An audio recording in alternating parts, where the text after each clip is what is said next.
Assalamualaikum warahmatullahi wabarakatuh. Maulaya salli wa sallim daiman abada ala habibika khairil khalqi kullihim.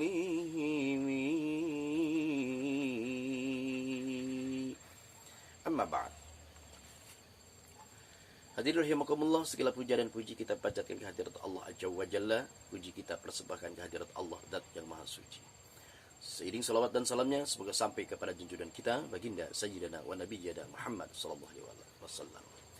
Sahabat Indonesia dimanapun Anda berada, yuk kita kaji, kita simak, bertafakur tentang ciptaan Allah. Tafakkaru fi khalqillah wa la tafakkaru fi dzatillah. Ada satu ayat di mana ayat ini menerangkan sebagai simbol bahwa manusia harus pandai-pandai berlindung di atas pohon, di bawah pohon. Kalimatnya yang kita ungkapkan. A'udzubillahi minasyaitonirrajim. Bismillahirrahmanirrahim. Alam tara kaifa daraballahu mathalan kalimatan thayyibatan kasyajaratin thayyibatin athluha sabitun wa far'uha fis sama'. Tidakkah kau melihat bagaimana Allah menciptakan kalimat yang baik seperti pohon yang baik yang akarnya kokoh dan dahannya menjulang ke langit. Tu'ti ukulaha kulla hinin bi'iddi rabbiha, yang setiap tahun memberikan buahnya. Wa yadribullahu al-amthala lin-nasi la'allahum yatafakkarun. Dan Allah menciptakan perumpamaan ini agar kalian berpikir. Kalau kita pikir sekilas, kok kita berlindung di bawah pohon? Itu adalah salah satu simbol. Apa sih pohon? Pohon di situ kan ada akar, ada batang, ada ranting, ada daun, ada pucuk, ada yang paling ujung. Di situ sudah disiapkan jangkar yang paling utama adalah Al-Quran, ditopang dengan Al-Hadis ataupun dengan ijma' ulama atau qiyas muqayyadah. Itu adalah seperangkat yang senantiasa untuk memberikan perlindungan kepada kita. Ketika seseorang berlindung di tempat yang itu, insya Allah akan diselamatkan oleh Allah. Akan tetapi mohon maaf, pohon itu biasa yang menumbangkan pohon, yang merusak kepada pohon itu bukan siapa-siapa pohon kembali. Contoh, pohon lagi diri, ditebang apa besi, sedang batangnya besi, itu pohon sendiri. Seperti Islam, Islam itu al-Islamu mahjubun bil muslim. Islam dirusak, dihancurkan oleh Islam sendiri. Dari berbagai macam cara. Yang tanpa sengaja. Contohnya apa? Contohnya orang Islam dengan sesama muslim saling menjatuhkan diri, saling menjatuhkan harga diri, saling ejek, saling hina, saling hujat, komik yang ada dengan berbagai macam cara. Maka itu hati-hati saudaraku. Maka ikatlah. Saya katakan dulu, al-muslim lil muslim kalbunyan yasuddu ba'duhu ba'dan. Muslim yang satu dengan muslim yang lain itu harus seperti ini, harus seperti bangunan yang satu sama lain saling menopang, saling menguatkan, bukan saling menjatuhkan. Maka sebagai takbir untuk kita semua, ibda binafsik, berangkatlah dari diri sendiri kita. Apa kita sudah memberikan kontribusi yang terbaik untuk orang lain? Apa yang sebab manusia yang paling baik adalah selalu manusia yang berpikir positif. Bagaimana caranya diri kita untuk bermanfaat kepada orang lain? Bukan dalam arti atau sebaliknya. Bagaimana kita mendapatkan kebaikan dari orang lain kepada kita?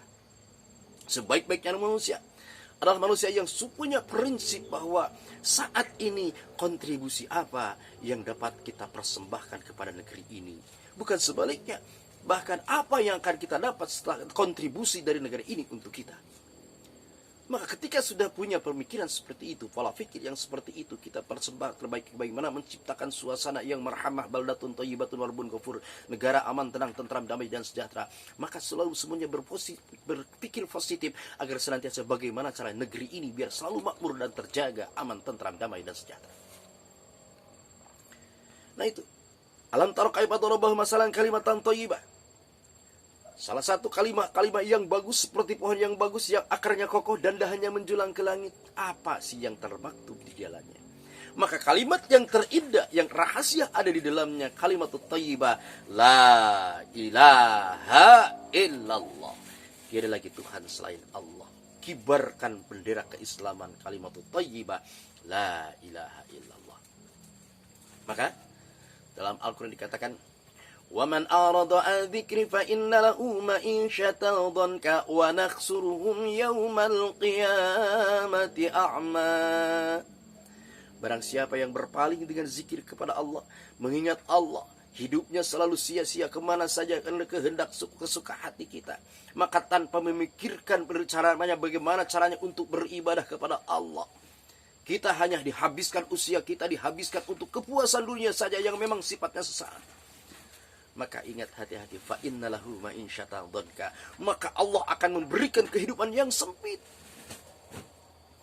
Kalau Anda bertanya, Haji, kok kenapa orang yang selalu berzikir hidupnya susah, orang yang taat kepada Allah selalu susah, akan tetapi orang yang biasa-biasa tidak mengerjakan syariat-syariat rezekinya itu adalah rahman rahim Allah, rahasia Allah.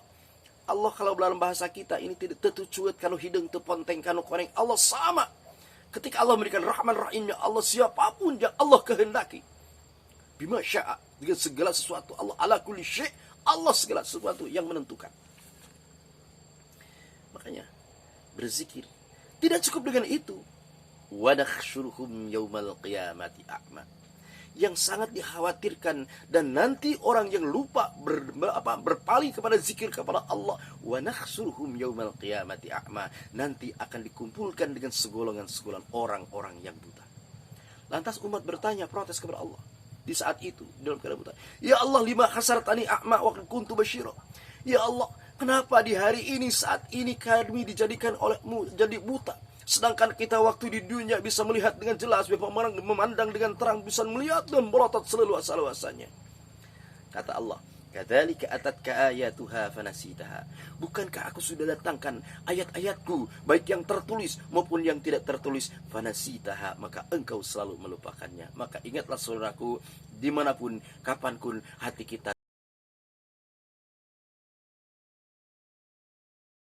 Assalamualaikum warahmatullahi wabarakatuh.